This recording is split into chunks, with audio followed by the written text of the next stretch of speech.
A very good afternoon to all our participants. We thank you for joining us on this webinar presented by Taxsutra on 5 winning mantras of successful business leaders. Our speaker for today's session is business leadership expert Ajay Kumar. Ajay Kumar is a passionate individual who believes the simple philosophy of living joyfully. He has 30 years of corporate experience working in several leadership roles at PwC and EY. He conducts leadership development programs and speaks to various groups in professional and personal circles. He has authored a book, The Corporate Alexander, which is available on Amazon, encapsulating various roles that people play in their corporate life, different situations they find themselves in, and go on to share the ways and means as to how one can successfully navigate himself to come out as a victor. Before I hand it over to our speaker, I would like to take the opportunity to apprise you all that in the last 10 minutes of our webinar, the speaker will host a dedicated Q&A session. For this, you may post your queries in the chat box which is located on the bottom right of your screen. Also requesting all participants to kindly keep their videos on mute. With this webinar is snippet of the full course Become the Next Corporate Alexander available on the Taxsutra Reservoir platform. With this, I now hand it over to Ajay sir, who shall take it forward. Thank you. Thanks, Jay. Well, I'm very happy to participate in this webinar and be able to interact with you. So first of all, big thank you to Taxsutra for creating this opportunity, and also a big thank you to all the participants who are out there and giving their very important and critical time, because time is the most important asset which cannot increase. So if somebody is giving time, it is a moral responsibility on my part to be able to add value to the time that you're going to be spending here. So personally, it's a very joyful moment because this is something that I used to do in my cabin, interacting with people, interacting with my team, helping them get better in what they're doing, helping them achieve their dreams. And now at a larger level, I'm able to interact with you all. So with this, let's get started. As Jayesh mentioned, I've written a book, basically all encapsulating my experiences, the things which I learned in my journey, fabulous journey I had, and also this lockdown period, I kind of converted that book into an e-format. So all the learnings apart from that, some personal experiences got included in that. So about 60 plus lectures. So it's there. So right now today I'm going to be talking to you about a brief overview which relates to the how do you sort of become a successful business leader. So if you look at it, it's all about talent. As you know, Indian stock market is booming. All the consulting firms, all the businesses are doing very well. At least the professional and large businesses, they're doing very well. So if you talk to CEOs and if I talk to people, they always complain that the problem is of talent. There is no dearth of work in India. And if you look at it, the kind of foreign investments coming into India, the kind of India becoming the powerhouse of the global capital, given the way we have handled COVID, given the way the opportunities are emerging. Obviously, India was a land of problems, but problems became opportunities because of the changes that government brought in.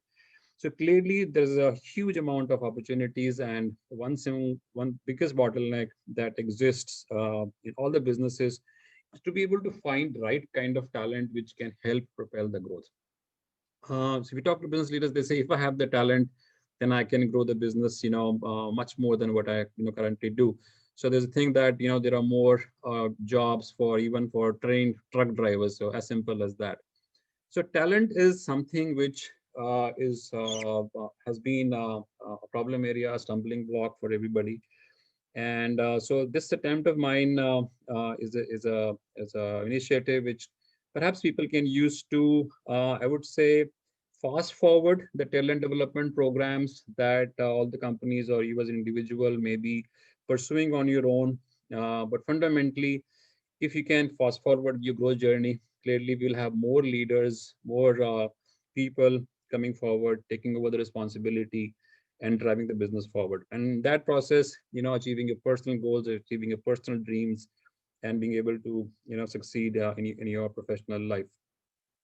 So with this backdrop, let's fundamentally go to the content. So as I mentioned, talent is not available. That's the common complaint that we hear. Talent is available, but the right kind of talent is not available. So if you look at newcomers, they join and they have a kind of mindset. We call them millennials. They say that millennials are not as hungry as we were. That's the typical statement that you hear from all the leaders. And they say, they have everything on their platter, so there is no incentive for them to work hard. I don't foresee that to be the main reason. I think maybe the need and the requirement of the previous generation and the millennials are different. Everybody wants to have personal satisfaction of having achieved something, may not really relate it to the tangible terms of car, house, travel, etc. But fundamentally, the sense of personal achievement very much exists in all human beings. They want to be validated, they want to be acknowledged. A pat on the back is a pat on the back, whether you are a billionaire, whether you're a millennial, or whether you are, a young person. So talent definitely is not available. Just that we need to curate the mindset in a different way. The problem of talent stays with all companies, whether they are small or big. Big companies have huge amount of requirement of people, huge amount of programs are there. But problem is that they are very scientific. Fundamentally, the first step, the first requirement, obviously, for any corporate is to get new people on board and then give them technical training, which is all about the policies, the procedures, what you should do, what you should not do. This is what a brand stands for. This is what a brand doesn't stand for, the history of the brand, all that stuff. So somewhere down the line, I think it's all about the tangible aspects of the company, tangible aspects of the job that they're going to do. So somehow I believe that initial part of the journey, I guess, is restricted to that kind of training. It is not necessarily related to some of the core concepts, which is where actually the core concepts actually get sort of passed on in training programs much later in the career, 5 years, 10 years into the career.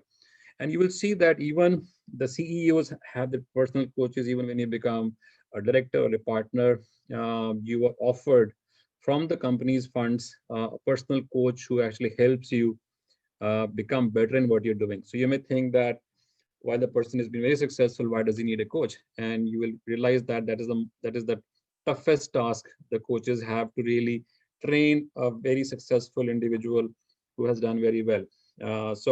But the fact of the matter is that while leader has taken 10 years, 15 years to do whatever they want to do, it is not something that is that one should wait. I believe that the learning should be accelerated. Learning should not be sequential. One should not become a lead, or one should not learn these things once you become, a partner or a director or some senior position. The learnings which you need to really excel as a leader should be available to all the people, whether you are, first year or 5 year into the career.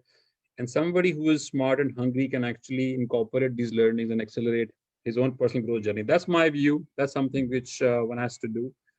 And if one can make these learnings available, embrace them, one can accelerate the growth process. So focus, basically, now coming to what these leaders, what this training is all about, it's all about the mindset. So as you know, when somebody starts a career, when somebody joins from one company to the other, the shift, there is a question, there is a mindset that we all have. Their mindset is nothing but the kind of training we have been through, either through the peer group that we operate in, or through our parents, through our bosses, through our initial couple of years of working.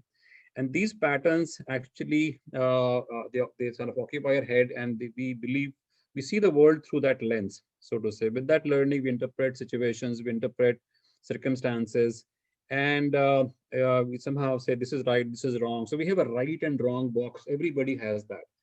And the beauty of it is that no two people will have the right kind of listing, or let's say symmetrical listing of right things, a symmetrical listing of wrong things. Everybody has their own version of right or wrong. So nobody actually checks the mindset of individuals. So when you're joining a company, the corporates, there is not much of an effort to check the mindset of an individual as to what is right, what is wrong, as far as the career progression is concerned. Career progression is something which is considered as an issue which comes later in life. Right now, it's all about getting ready, getting steady in your career. And that's where, the patterns with which an individual comes to the organization actually gets even more hardened and more, I would say, etched more hardly in their mind more fixated, and therefore for them to unlearn some of the mindset, some of the patterns is even more difficult. One of the things is that while a lot of trainings are conducted, you cannot actually expect that all the people who attend the training programs will actually get the training. For example, you can take a horse to a well, but you can't make him drink. Same thing here. You can make 50 people attend a training program in a corporate, but individuals have to absorb on their own. So fundamentally, if you look at it, the training programs, if they focus on the periphery, for focusing on the technical skills, focus on the soft skills, how to have your gravitas, how to have your personality, how to do this, how to do that, they're only looking at, for example, the fruits of a tree. Okay, you should have this kind of a fruit, you should have this kind of a branch, but nobody looks at the kind of seed one should sow for the right kind of fruit to come. And this is where I believe that the current set of training programs kind of little lack. And later on in life, when you have become 15 years, 20 years, at that stage, people look at, oh, by the way, they'll see that you had in your trunk, with which you became such a big tree. The seed had to be, different of a different type. The water had to be of a different type. So all these things, those things come out, and it's very difficult for people then to really unwind. Even though they might try very hard, it's very difficult to change.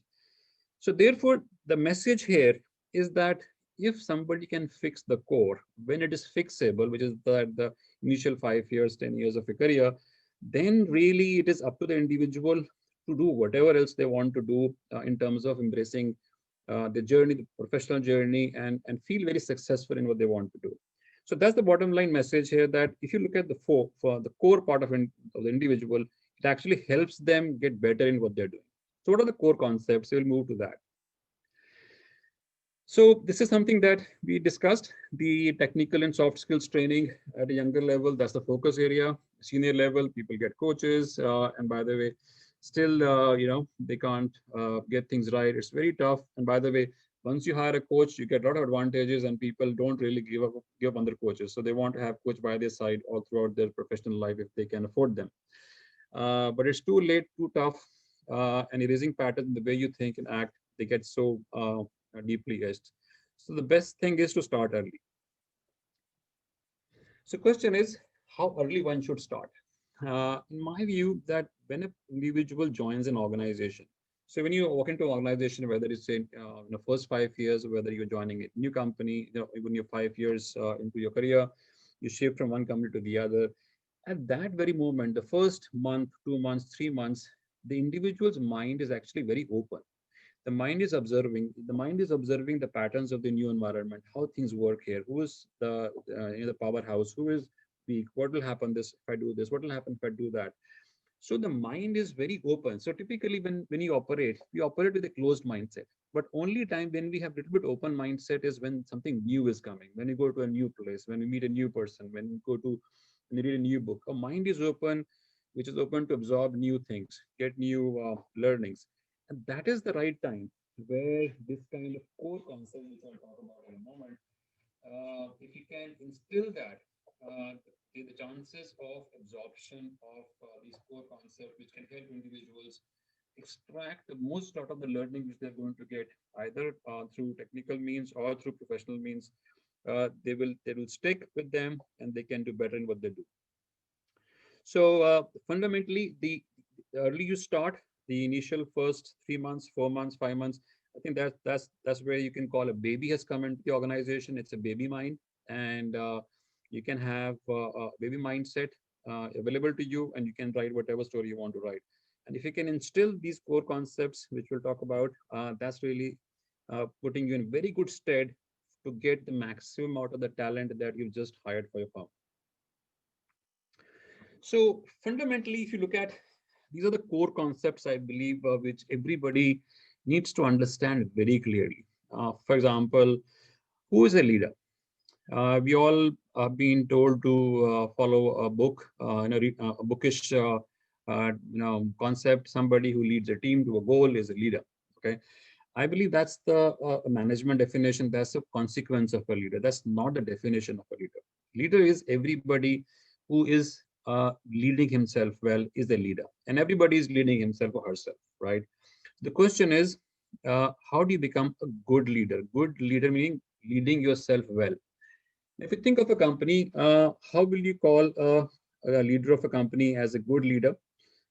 Obviously, for him to perform his job very well, he has to understand the company very well, the strengths of the company, the weakness of the company, the opportunities of the company, and what kind of threats the company faces. And then he reorients the resources in such a way that there is a return that all the stakeholders get, and that's where you tick mark the box that yes, this person is a good leader of the organization. So you apply the same principle to the individual.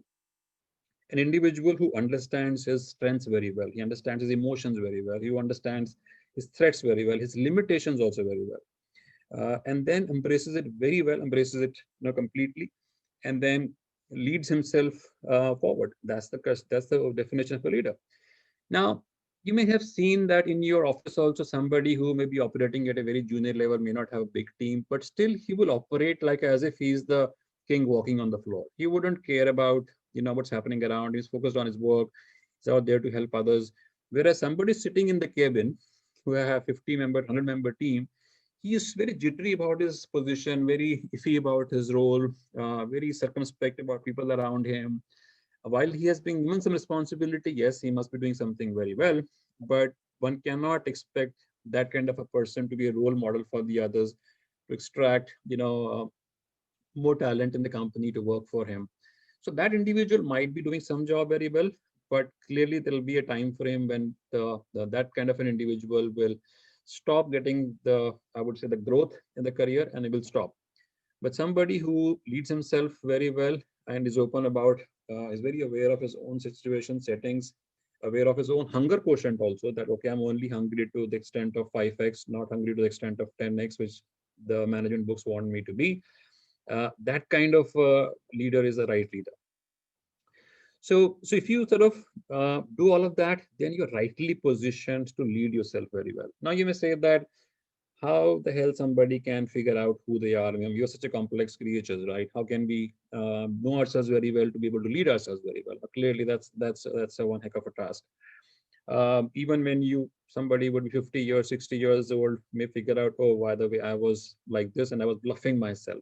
So fundamentally, people bluff themselves quite a lot, trying to, as they say, fake it till you make it. There's a lot of jargons going out there, just trying to be what you're not.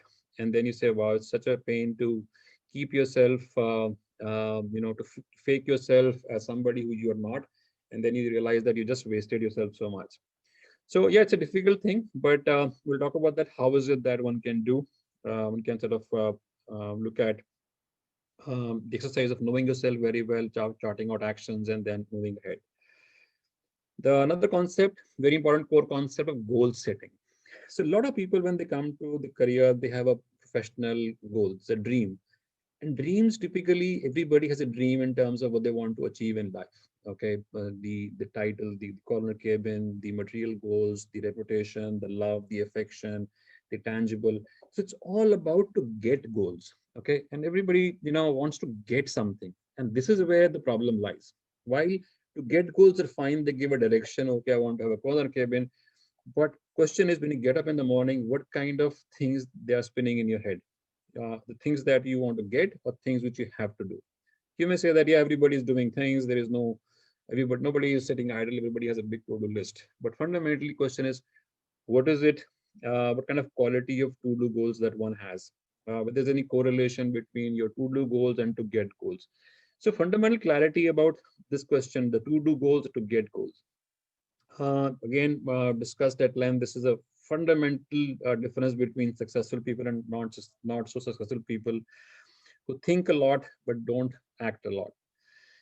Then the other core concept is uh, definition of success. What is the definition of success? People think that, okay, getting promotion is success, but you get promotion and then you are given a task and you can't do it. You feel very unhappy and then you go down the drain, and suddenly success becomes a big headache. So a lot of people feel that success only in one way, that this is where success needs to be understood.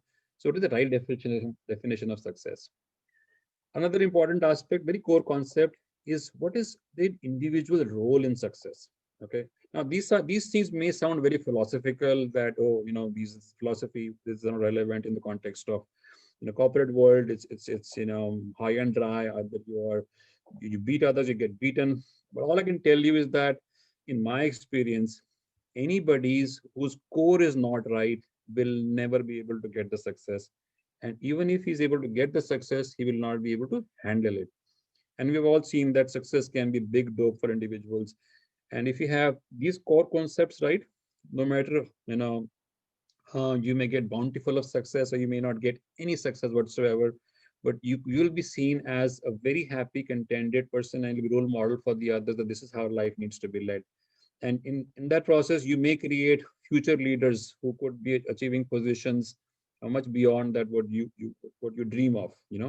So this is very core as to how individuals think and how the wiring has been done from the time we start our journey. And it all comes from what all we have been trained on, what kind of books we've read, what kind of exposure we have, what kind of motivational stuff that we do. But unless this core is right, and unfortunately, these core concepts which all individuals in fact struggle, they're not taught because this is considered more of a philosophy.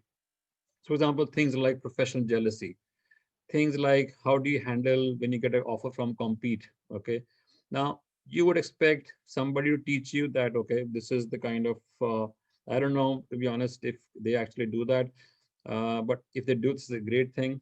If you're getting offer from compete, how do you handle it? I think it's a great way, great service to the individual who's joining the company. So a lot of individuals, face dilemmas in life, and if you can orchestrate your training in such a way that you can now, address these dilemmas which individuals can't get help from third parties or through a structured manner. I think there's a whole amount of advantage that company can draw by these mature individuals who understand the core concepts very well. Moving on, there are some incidental concepts also. So, for example, how do you manage bosses? Now, again, you say, oh, I thought bosses were supposed to manage individuals. How do you manage the bosses? Of course, people who succeed are the ones who have handled their bosses very well. Not that they handle bosses by appeasing them, by doing, good talk and stuff like that. They really understand their boss very well. And how do you manage your bosses, right? Things like how do you build personal brand. So people think that they go to the office only to service clients, do the job and get paid, and then go out. People never see themselves building brand, but I can tell you that only brands earn money.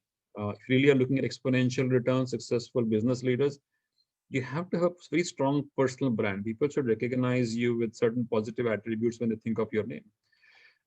People doesn't mean that people in the market who are your relatives or who are your clients, anybody who knows you is a potential customer of your brand. Okay, so that's something which you have to think about. How do you build your personal brand?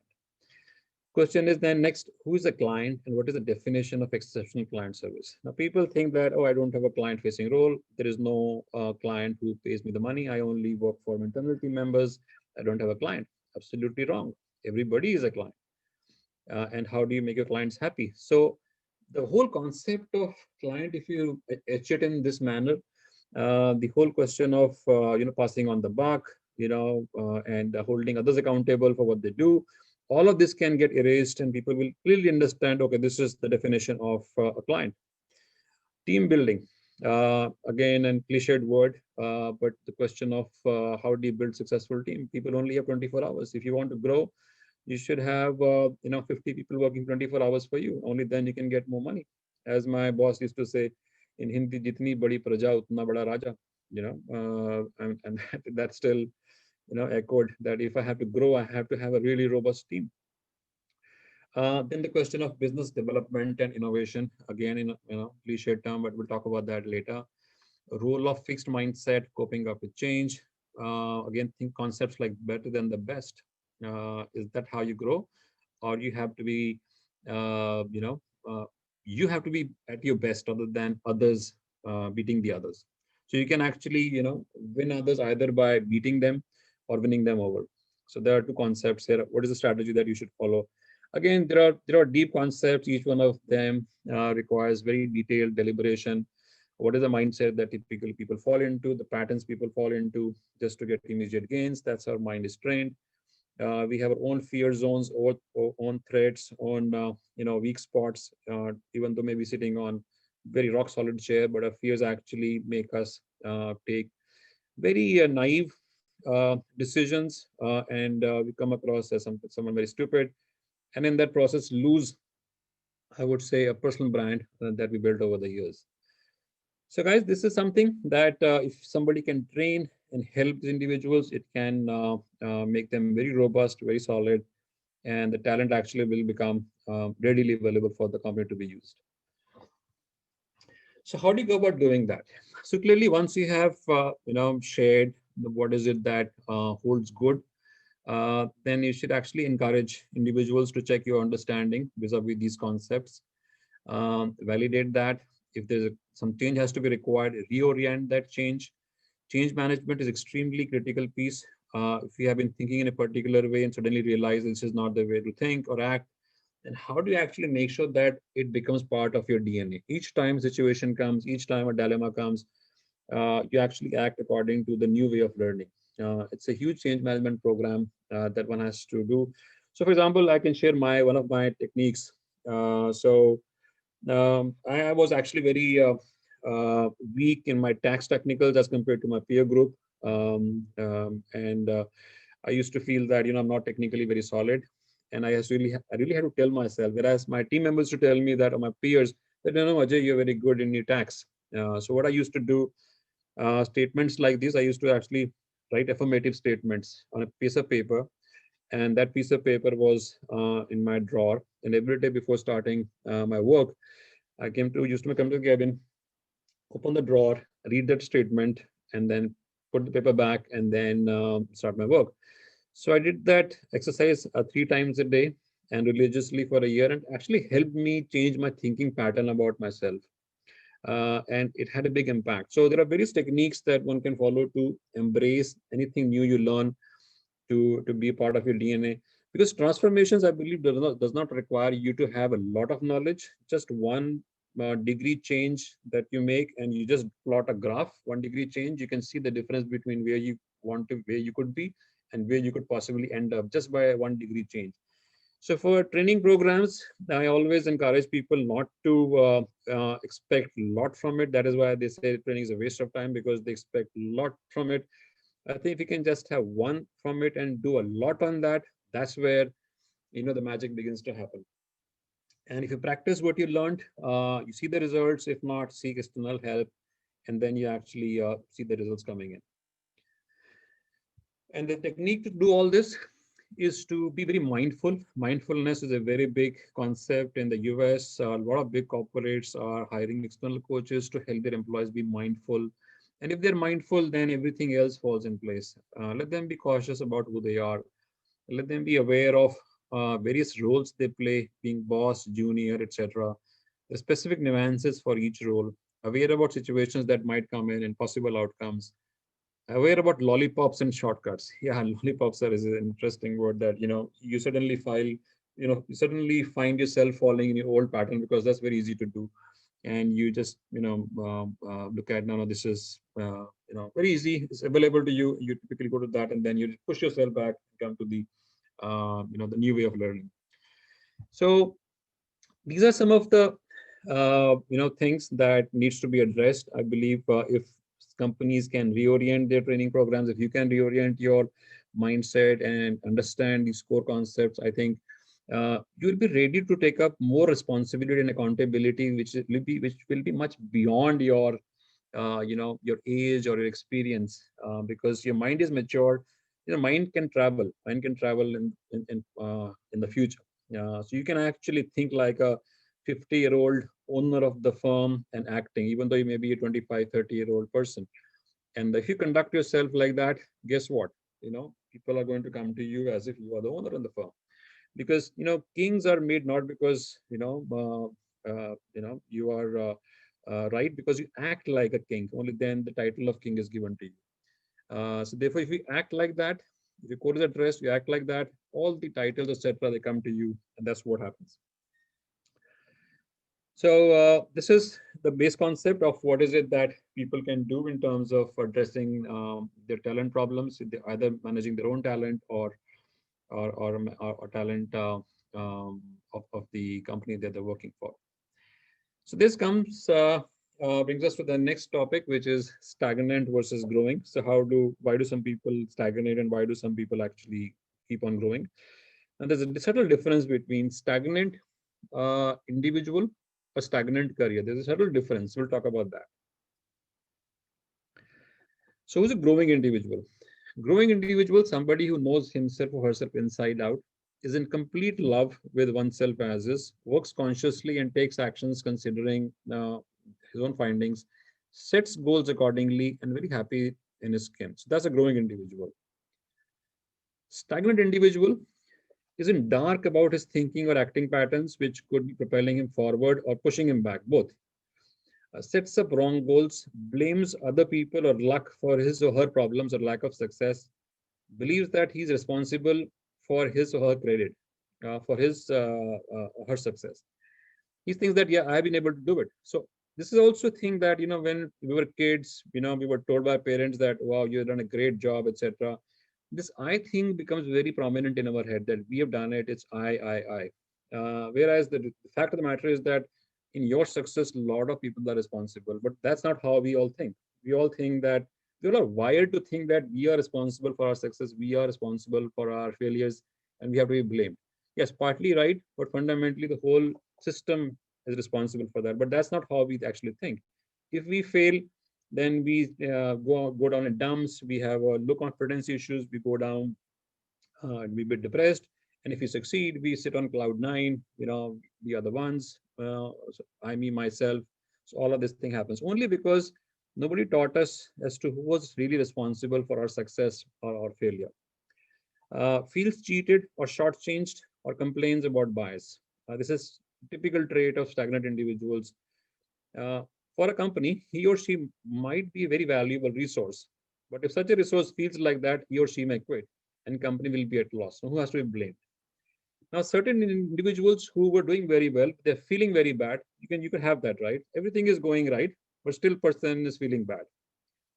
Only because his thinking pattern is not right. Who has to be blamed? Clearly, I think the company who has the valuable resource, they have not managed their valuable resource very well. I think the company has to take up the responsibility rather than blaming the individual that they can't handle their own talent, they can't handle their own asset. So I think extremely important the core concepts to be handled correctly for individual to grow and not be stagnant in the way they think around the success, failures, and attribute everything in bit dark. So now this is the concept in relation to the individuals. Let's talk about career. Stagnant career, pretty simple. Doing the same thing day in, day out. There is no additional work that the person assumes or is given to him. Doing the same work the same way, day after day. There is no investment in learning. Extremely important. If you think about it, the bulk of the learning actually happens when you were in school, right? Learning new subjects and all that stuff. And we blame that nothing that we learned in our college or in school, nothing is of use to us. But that's not right. Actually, when we were going through all these learnings, right, our mind was getting trained to address problems of different varieties, physics, chemistry, biology, economics, etc., tax, whatever. So a mind gets trained on different settings. And once we train, once we learn the basic stuff, after that, we hardly actually learn. I actually find that people feel that, learning is a waste of time because there is nothing that can change them. They are too hardwired by the time that realization comes.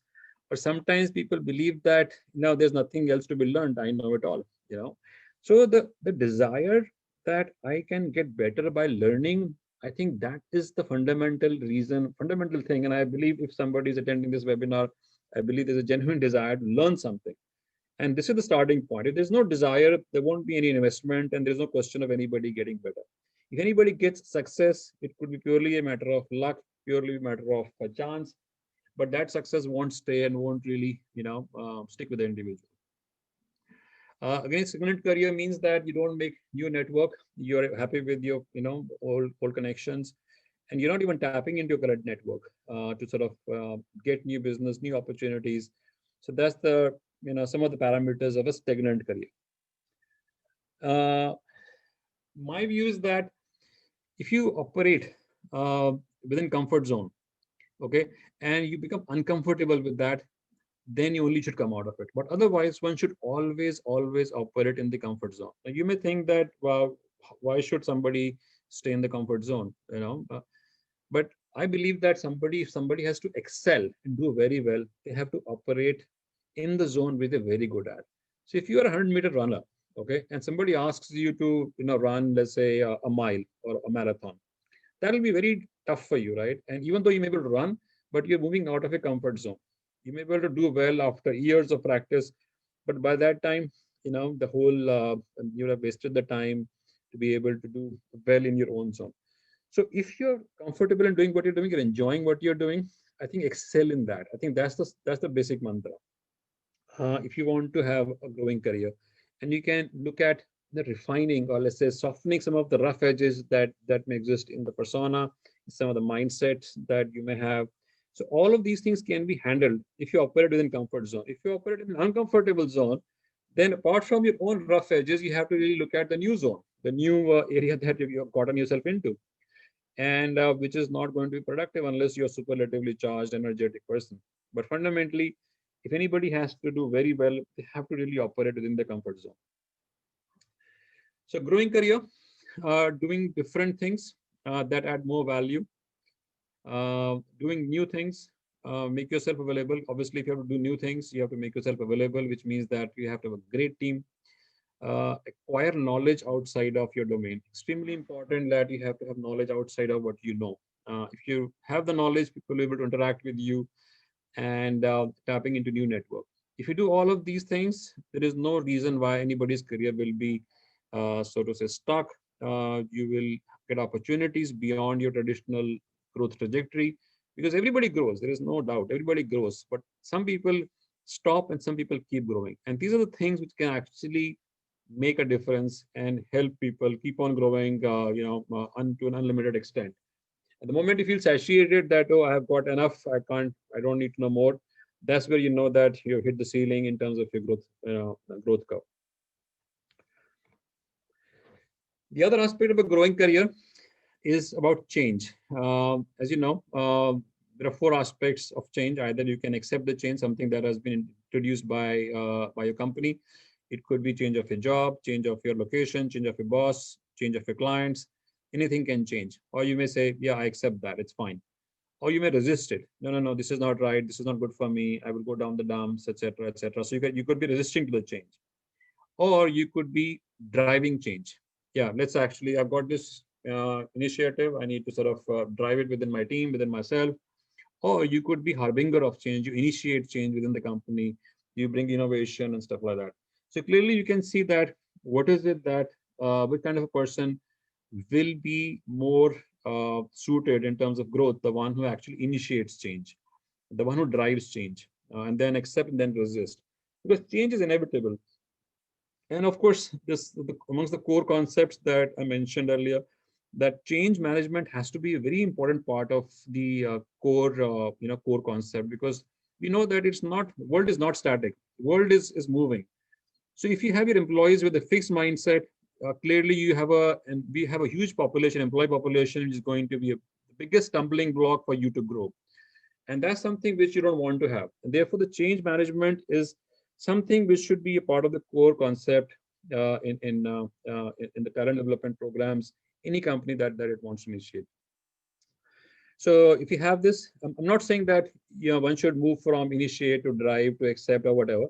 The question is, just look at yourself, whether you are somebody who resists change, or somebody who happily accepts it, or who accepts it reluctantly, or you drive or you initiate. If you understand all of that, then you know that this is a right place for me, or this is not the right place for me, and then you want to be, moving ahead, or you want to be staying in that same place. Completely your call. It's a call that you can take. Important concept here: boss redundant. Anybody who makes his boss redundant actually grows. A boss making boss redundant doesn't mean that you really go and take his job, take his chair, and throw him out. But question is, do what your bosses do, right? Now you may say, why? How can I do what my bosses do? You can obviously check his KPIs, and certainly you can actually start acting the way the boss needs to act. Typically, people have a limitation that I will do only things as per my job title, and they can't think beyond that. Somebody who can think beyond that, why can't I think like a boss or owner of the firm? That kind of a person clearly has a well laid out strategy that, okay, I'm ready to make my boss redundant. And if you can do that, you are ready to be given that chair, and your boss can do something else. Of course, you need to have a very, I would say, accommodative and very responsive boss for you to be given this opportunity. But the most important aspect in case of being making boss redundant is the question of assuming responsibility. So when we do some work, we know that it's a boss who's going to be reviewing it, or he's the one who's going to be getting accolades or brickbats. Let him handle it. Then you know that you're not really assuming responsibility. If you do your job and then there's nothing that your boss does to that, you clearly are operating at a boss level. So if you can break the mind patterns that I will do as per my job description, clearly you're moving ahead. So we always have a strategy as to how do I make my boss redundant, how I can operate without my boss being there as an oversight for me. And once if somebody can do that, clearly they are ready to move ahead in the career. So we covered two concepts here. So let's talk about now business development as a growth driver.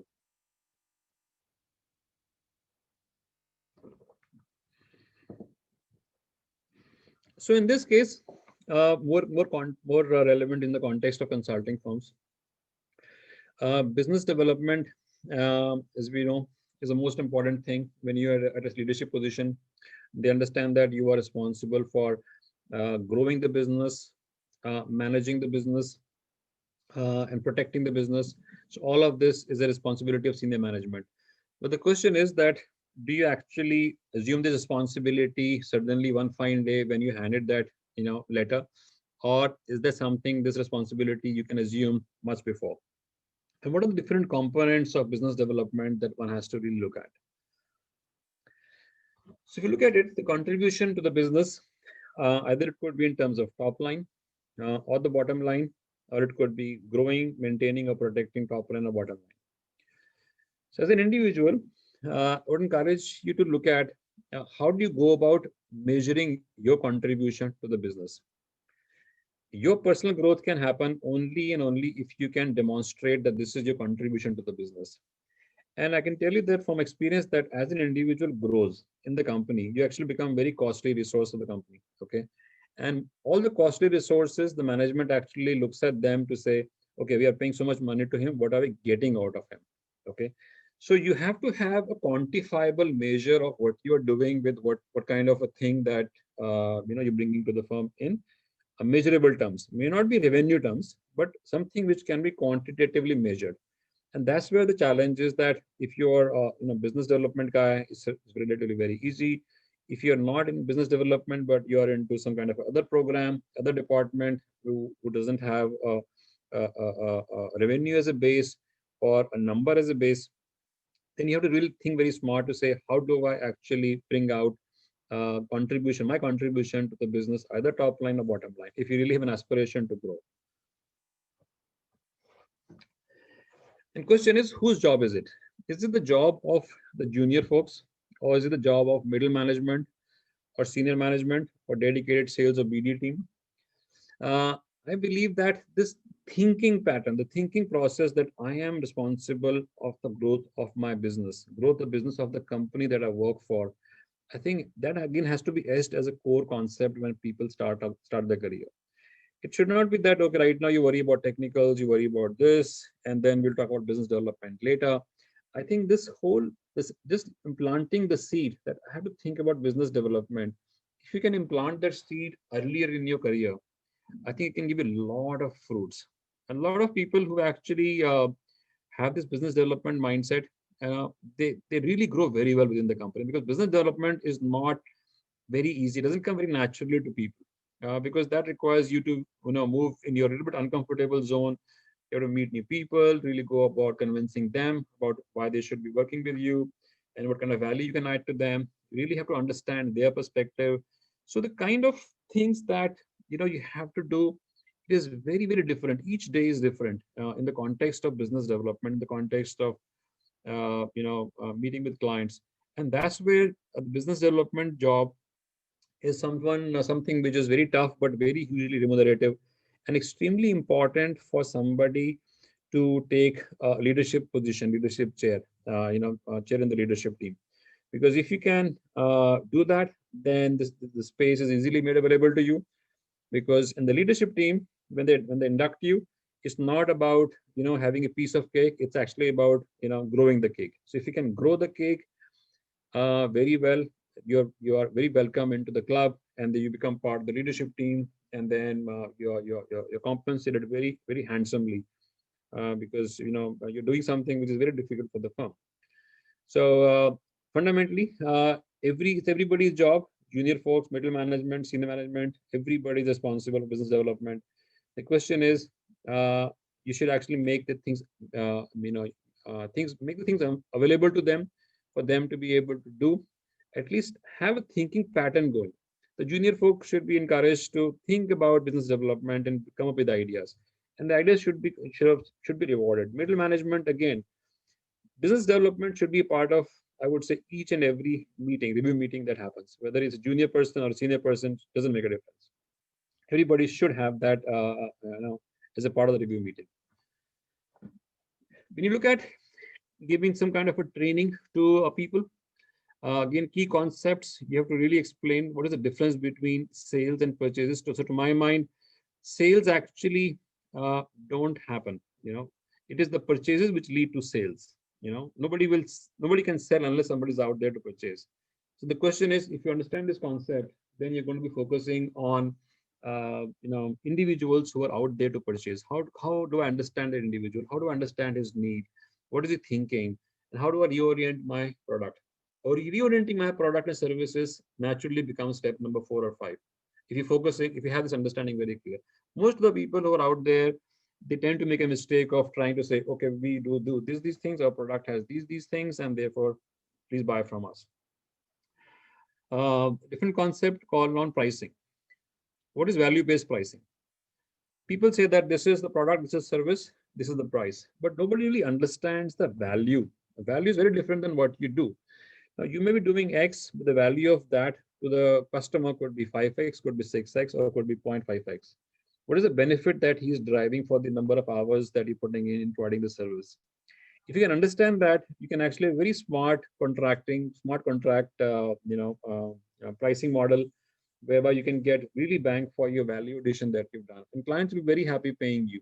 So understanding this concept is extremely important. Obviously, if you grow, these concepts become very clear to you. But if these concepts are taught initially to the people, they can even refine these concepts better than even what even senior guys do.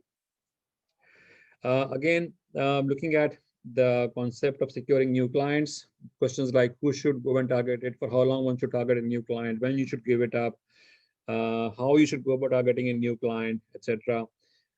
Different concepts. It comes only through experience, but if you can share your experiences with everybody, middle management, either through technical training or by a concept called shadow training. Shadow meaning that take your junior most person along with you in the meeting, let them watch how you conduct yourself, and let them absorb, because they can extract a lot from that shadow meeting of yours, and they can be ready for you to move ahead.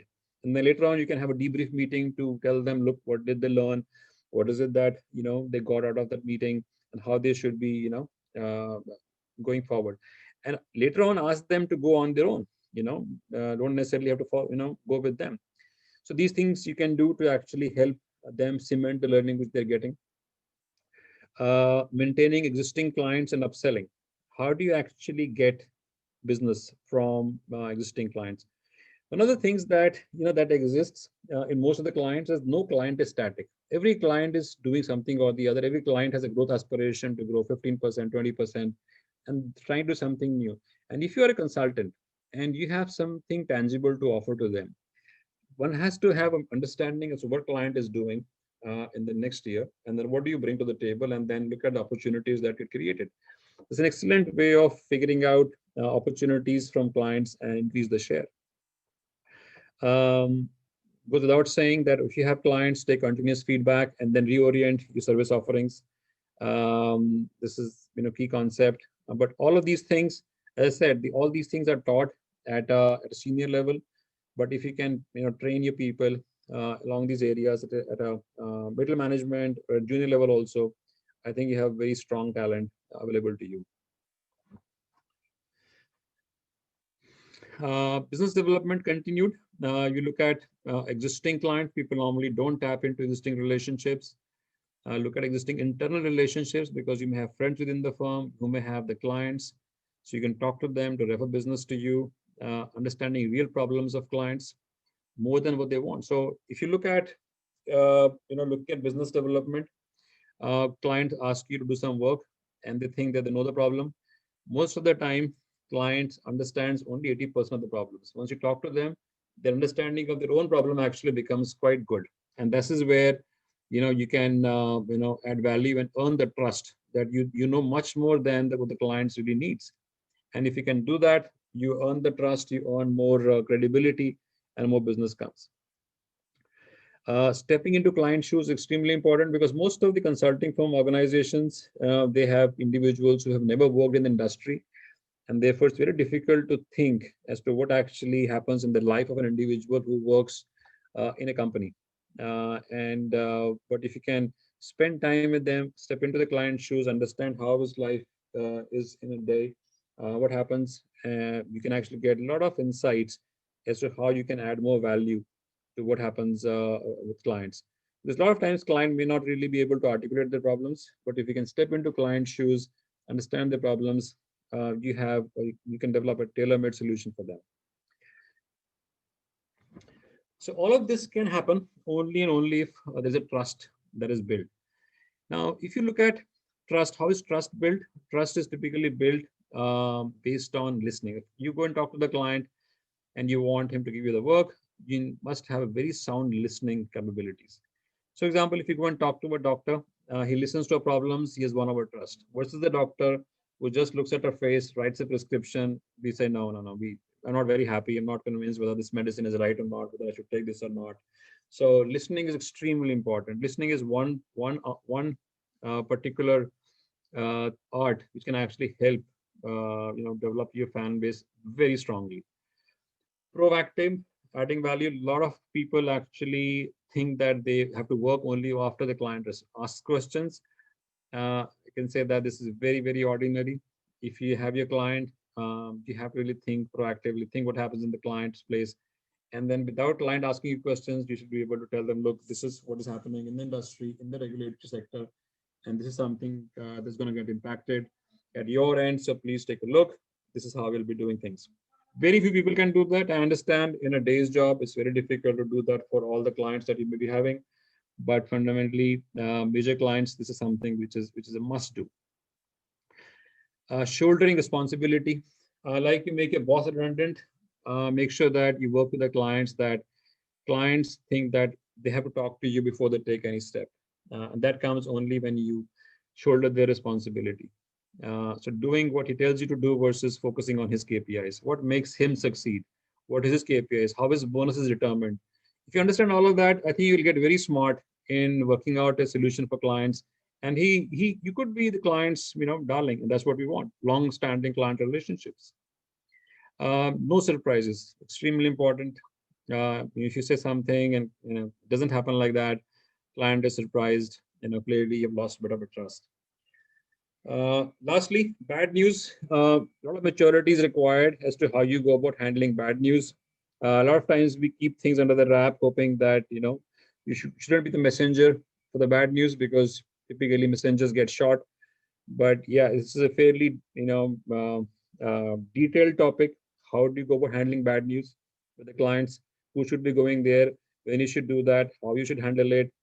All of these things are extremely important rather than keeping something under the wraps. So all these things go a long way in building a trust with the clients. And trust is something which is extremely important. And I can tell you that if trust is missing, nothing can work. No talent, no hard work, nothing works if trust is missing. And therefore, if you can focus on the trust factor in terms of your clients' relationships, you're pretty steady in terms of your leadership roles. Pricing, please remember, price, in my experience, price always goes down. For anything which is productized, price will go down. There is no way price is going to go up for the same product. You have to really innovate, add new features, add more use cases out of it. Only then the price will go up. Otherwise, the price will go down. So therefore, if you're looking at sustaining your margins, innovation, increasing your share is the way to go. Getting new clients, if you secure new clients on the basis that you're the cheapest, you set the benchmarks, and client will always look at you, somebody who's pretty cheap. And we all know somebody who sells cheap, what kind of reputation that we have, of them. You want to be in that territory, if you're fine, but if you're not in the territory, you know what kind of things you should be doing. Know your costs fully well. So some areas where you do not, want to sort of go low, make sure that your costs are fully recovered, but you still want it, you can make an investment. Uh, Return on client is very important versus return on engagement. A lot of people say that this is not the right fee for my engagement, I'm not going to do it. But take a look at a client return over a period of 1 year, 2 years, 3 years, and what kind of reputation value it will add to you. So all these things are important, and you can sense that these things are not sort of taught. These things are learned while you work on the ground.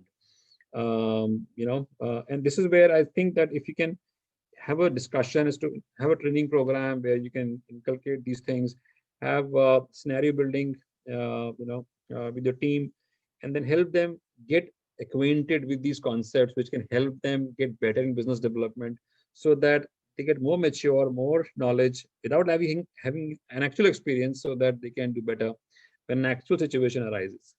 And this is where the crux is that if you can train your people on all these areas, you have very robust talent, and the common complaint that we don't have right talent can be addressed. Exceptional client service, again, extremely important for business development. Yeah, you can have a lot of jazzy presentations, yeah, you can do a lot of mouth talking, etc., but your quality of work is extremely critical. Not only the quality work, the more important thing is the way. How do you go about doing the work? Are you cold about it? Is it like a duty for you to do the work? If the client feels that, oh, you're just doing the duty, or you're very warm with your clients, warm with your people, you love your job. So the way matters a lot. And the client gives you a return calls, asks you to give more work, only depends upon how warmly you've interacted with them. Please remember, each time client talks to you, either physically, over email, over the phone, there's a bit of energy that flows from you to the client. He can sense that, are you really taking this call or this meeting as a pain, or really enjoying it? Are you really, very warm about doing the work that you're doing? So the way matters a lot, more than I wouldn't say more than that, but yeah, if your quality is good, if you are very cold about it, I can tell you that the client may go away. If there is another warm person, eyeing the same client, he can take with the client under your nose without you knowing it. So yeah, one should keep an eye on others also. But if you are right in the way you service your clients, nothing to worry. So these are the things that can actually add a lot about business development. So there's a lot of things that I just rushed through. Sorry about that because of the constraint of time. So each topic is an hour worth discussion. What actually happens on ground? What are our normal tendencies? What do we end up doing? What kind of dilemmas we face? What is it that we should be doing? Extremely important concepts. But when just skimming through the concepts here, as I mentioned, that the detail is in the course. But yeah, we'll be happy to do more webinars if you're interested in each of these topics. So next one, leader versus team. So what happens, the leader says that, my team is not as charged. I'm very charged. We need to go there, and then suddenly He realizes that team is not as passionate. While the leader is working 24 hours a day, the team feels, not so charged up. He has to get things done. He has to push them hard enough, shouting, belittling, use of F words and cuss words, whatnot happens. So what actually is happening here? So I think uh, extremely important for leader to be able to take his team along. How do you actually pass on your passion in the minds of the team that you have? Clearly, the individuals are pushing themselves forward. Um, Only if there's a goal that they have in mind. Now, the team may not have the same goal, they may have a different goal. So there is a genuine challenge in asking the team to have same kind of passion, continued passion as they start the journey. Start the journey and then keep the passion with them as they go through the journey. So when they start, there's a leader in the team. So leader start by saying there's a dream, there's a sharing, they share all the dreams, everybody gets excited. There's a discussion on why we want to do it and where we will land up. Everybody gets charged up. But maybe what happens, sometimes situations change, the leader takes credit. There's a lack of communication with the team. There's a lack of delegation. The leader decides to do things all by himself. There's a lack of public appreciation, extremely important. While you may give a pat on the back in a one-to-one meeting, but when it comes out in public, the leader gets all the glory.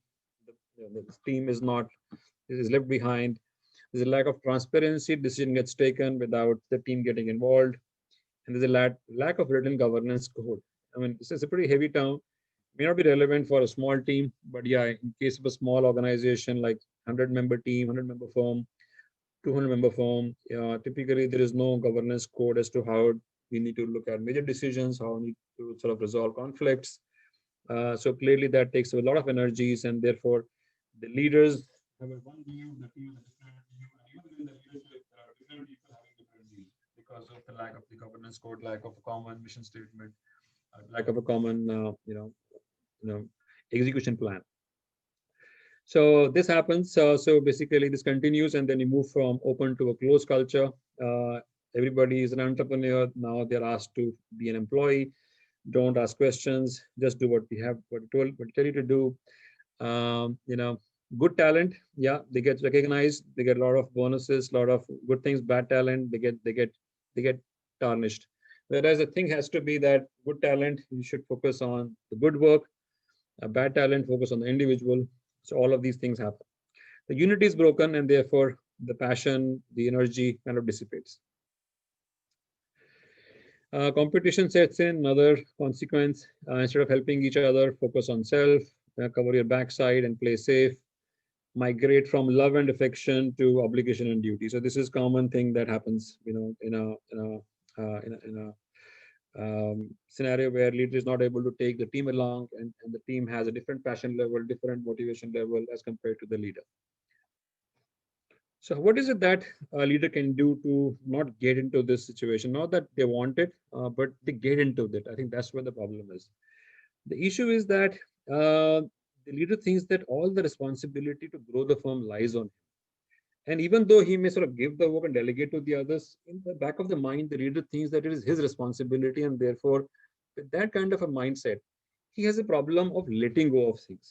And therefore, because of letting go of things, he becomes the power center, and all the things then get rolled up to him. And there's nothing wrong about it. While he may want to do a perfect job, but the effect of this is that the employees, they actually feel that they don't have enough. The leader doesn't have enough confidence in us for us to be able to do the things, and that's where they say that, yeah, let him do the job because we only are supposed to be doing ABC things.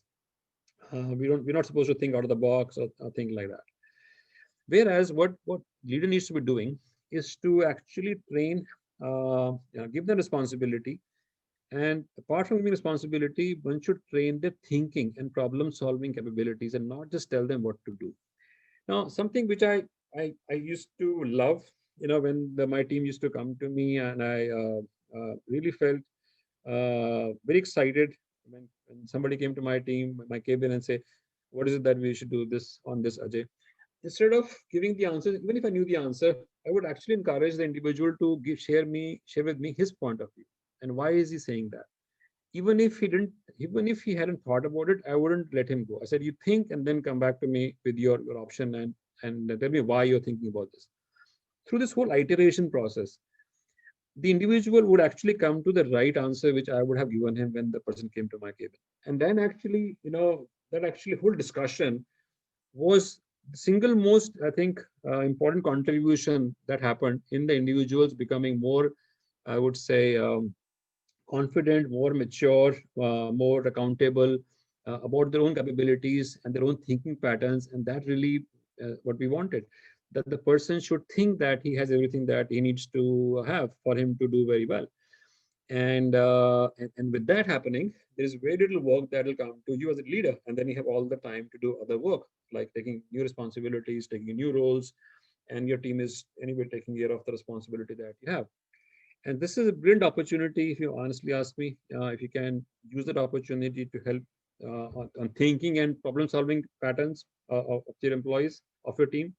They are really very good support system for you to, the pillars on which you can actually grow your career. If there are problems, clearly the articulation has to be we. If there are good outcomes, you have to use you did it. You have to make yourself redundant. Clearly, you should tell your team that if you make you work, then they have a very poor rating. Even this is the extent I've been to be honest. That you can come to me for something which you haven't done before. Otherwise, please handle it all by yourself. Um, One needs to remember that even robots, they need to be charged. With people, softer, their hearts and emotions connected. As a leader, one needs to understand that you also need to charge them once in a while. You may be fully charged, you may be self-charged person, but your team may not be. So they may also need some kind of a push. And if you can do that, uh, it will do wonders. And the only thing that you need to do is have a very strong personal touch. Important for the team, uh, things which are important for the team should be important for you as well. Be like a battery charger. Somebody comes to you, has a meeting, goes back out of the room, fully charged, ready to go and do his job, or on a call, encourage them, few words, give them everything what they need, act like an enabler, you know. And it's always, good to actually play a back end leader, not necessarily front end leader all the time. Let them act like a leader while you're watching at the back end. You're taking care of full responsibilities. Very few leaders actually have the conviction to let the team front end, because they believe that the reputation is at stake, their credibility is at stake if something goes wrong. So being a back end leader is a big call, that individual has to take if they want their team to sort of grow. And there are a lot of times, there are a lot of sports which actually there's a case for non-playing captain. You're not even in the team, but you're still the captain. So sometimes playing that role of a non-playing captain in an engagement can be a very good idea for you to have the team own that passion and carry it with them, rather than you having the passion and the accountability and responsibility in your head. Some of the traits, if you can follow, clearly you will see multiplier effect of the results of the effort that your team is putting in. So this brings us to the last topic. I think we're good on time, right, Jesh?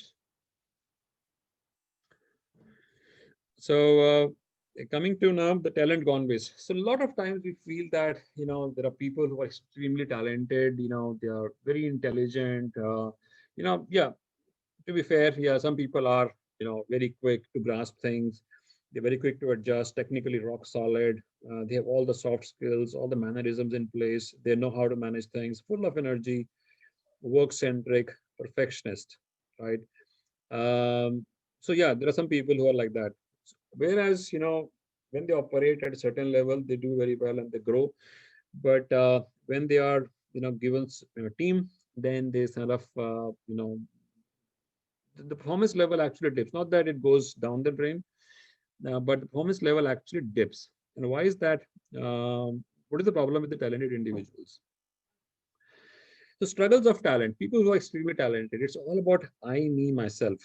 Okay, this is a typical trait that you will see that talent will say, I, me, myself. Could be um, because of actual, yeah, they've been very good in what they say, but I, me, myself is something which is fundamentally goes against the concept of team building, leadership building, and and growing exponentially at your later stages of a career.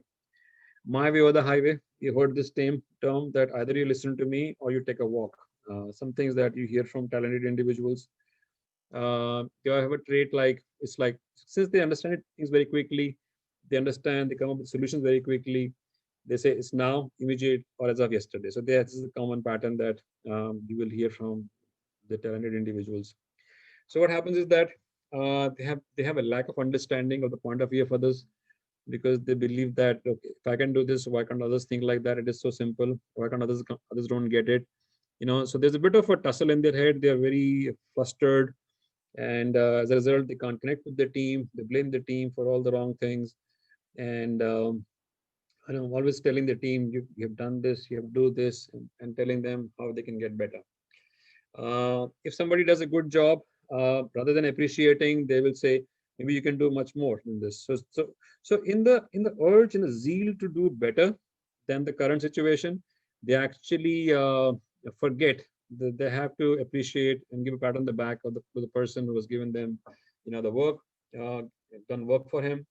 So yeah, so feedback is always about more, even though that's very constructive, but it is counterproductive, even though it is constructive that, yeah, some good suggestions are given by the individual. So fundamentally, the struggles are they lack the talent to exploit their own talent, and because of the blind spots. Again, it comes to the mindfulness thing that we discussed earlier. If somebody can be told that you're brilliant, but you have very significant blind spots which can be showstopper, I think it can help in good stead. All these things are done. I'm not saying they're not done. They're done, but at a very later stage of the career, when somebody's become a director, is about to become a partner, or about to be admitted into a leadership team. That time, somebody will come and do a scanning and tell you, look, this is wrong, this is right, fix on this. Then only will get into that particular position. Now, as I said, so learning can't be sequential. These are simple learnings, the basic concepts. You can't fix the pillar 20 years after the building has been constructed. Okay. I believe that sooner the person realizes and recognizes the problems in the talent, it can actually help him address. It does not understand the difference between doing work and getting work. That two different things altogether.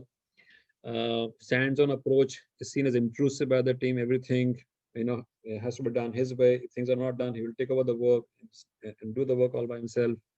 It's very intrusive, and he continues to act like a worker. That's what happens. Continues to complain, lose talk in front of the team, cannot understand his own bias. He has to be told by the team. How will I understand unless you speak up? So if the team is not speaking up, he won't really go, beyond and ask them. You say, if I have a problem, I go and ask, why can't they do that? Okay. So yeah. So this is fundamentally how sometimes people who are talented, they have very limited visibility of how they need to understand the world. The world is different than themselves, and what they need is actually just a touch of wisdom. It's not really very significant, but if they can understand this, it will do wonders for them. So it could be like, I am right, others are wrong is one approach. I am right, others may be wrong, may be right. I may be right, others are wrong. May be right, others may be right or wrong. And last is, I am right, and so are you. But let's figure out what is right for the task on hand. And this is the kind of approach, I'm just sharing this at a very high level, as to how do you actually curate a talented individual? How do you actually curate his mindset? How do you actually instill that there's something still more than what he needs, something more than what he already has? That's the biggest challenge of any trainer or any coach, to actually help him get that understanding in his head. Because if you get that, he'll be very smart to understand and then make quick changes and then do very well. But the biggest thing is to really break that fortress of saying that I'm always right and I don't need anybody's help. So a touch of wisdom actually can act as a fuel to the fire and can take the individual to great heights. That's my sense of what you can do, and if you can do this to the individuals extremely talented, I think you've got a really good powerhouse, by your side. So with this, we come to the end of the presentation. There's a lot of things that I said. I'm sorry if I rushed this through. So I believe this, as Jayesh mentioned, you should live joyfully, learn to live joyfully every day, because feeling joyful is the requirement for success and not the consequence. If you're not feeling joyful at this moment, what you're doing, Yeah, success will come. It will be hard. Even if it comes, you still not feel joyful. So what's the fun of it? Okay. So be joyful in whatever you're doing, whatever task in your hand. Be very open about it. Be relaxed, and then see where you're headed, what you're doing right now. There is only things like superstar and being somebody who's like Superman. Okay, yeah, there were terms which we liked, the things which we saw we liked, but we're all humans. Let us be superhuman rather than being a Superman. All right, so with this, I end this. And Jayesh, if somebody has any questions, I'm happy to take them. Otherwise, we can call it off. Thank you, sir. Thank you so much for this wonderful presentation. And we do receive one question. So the one participant is asking, what exactly comes under professional jealousy? How to overcome that? Professional jealousies, is really something when there's a table, right? There are four corners of the table, and the four corners of the table are extremely important. They actually represent the work that is on your hand, right? If somebody looks outside of this table, you actually look at your colleague next sitting next to you, and you see him doing some kind of a work that you like, and you don't have that kind of a work, or he has a boss who's very easygoing as compared to your boss who is a little tough, or somebody is getting promotions and you're not getting it. So it's really looking at things which are outside of your four corners of the table and looking outside, and you see somebody who's better placed than you, and suddenly you feel that why is that the person is getting that whereas you're not getting it. So, I mean, I think jealousy is a very, very commonly understood word. So, jealousy is only in the context of professional setting where you see yourself not being treated as well, or not the work being given to you as compared to your peer group or anybody else, and that's where the jealousy might come in, and it can actually compromise the performance of individuals, that instead of focusing on the four corners of table, you're focusing on something else. And with a jittery the mindset which is kind of hot, full of anger and frustration, you can actually compromise on the work on hand, and you can still go down. So question is, how do you handle professional jealousy? Again, some of the core concept which has to be instilled through sharing experiences. There's a one-line statement say professional jealousy is bad. Okay, nobody can understand, nobody can grasp the true significance of this word by mere saying that, yeah, jealousy is bad. Jealousy is as normal, right? Yeah, jealousy is jealous, right? I feel jealous seeing somebody having a burger where I'm having a sukhi chapati, without any ghee on the top. Yeah, I can feel jealous. But then you really have to think, yeah, this is my initial reaction, initial mind pattern, but is this something that is going to do good for me, or is something more that I can do? Yeah, I can look around and see what the other guy is doing. How is the other guy conducting himself for him to earn that burger, whereas I am still getting chapati? And it happened with me also personally. Initial stages of my career, I used to get very jealous in terms of my peer group. Some of my peer group were handled, were treated very nicely, but then realized that the mistake was completely mine. I was looking at them. I was not looking at myself. I realized what they were doing.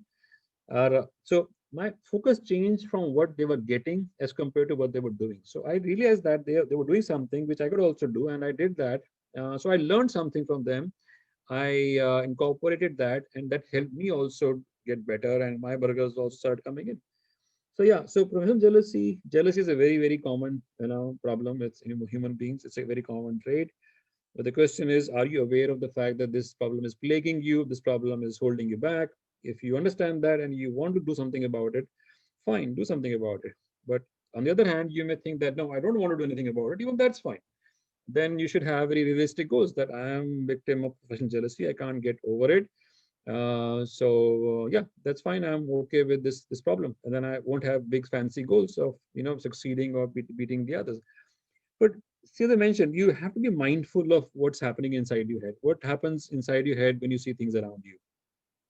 Different situations, different roles you play, and what spins in your head is extremely important for you to be able to do something. Okay, that's something I would say on professional jealousy. Yeah, yeah, definitely. Next question is, how do you handle clients who go into slumber after taking a proposal and not to sound desperate for work? Okay, so fundamentally, if client has gone to a slumber, clearly you can't do much, right? If client has asked a proposal, is not responding, you can ask for a date. I would actually go and ask that, look, what is the time and I can call you back, rather than hoping that waiting to call you back. So try to get a firm date from the client. Okay, can I talk to you in 15 days time or 20 days time or a month's time? How long will it take? What is the process that happens? There's a lot of time clients have its own internal processes which they have to go through to be able to, give the contract. Maybe approvals are pending, maybe the project has been shifted to the next year because the budget is over or something like that. So have an open discussion as to why client is holding it back. But all of this discussion actually should happen before you actually submit the proposal. Once you submit the proposal, you should have a very good understanding of what is the problem, what is the process of awarding the contract, who are the other stakeholders who will take a look at the proposal and give us the work, or give the contract to anybody. What is the criteria for evaluating different service providers? So if you have all of this idea, the time, the stakeholders, who all are there, the evaluation criteria, you will have a very good idea, not only in terms of the response time, but other areas which are relevant for you to get the contract. Yeah, definitely. Thank you, sir. Thank you for the today's webinar was full of knowledge and interesting things actually, and it gave deep insights into the topic as well. So we are looking forward to host you again, sir. Thank you. Thank you so much. All right. Thanks, everyone.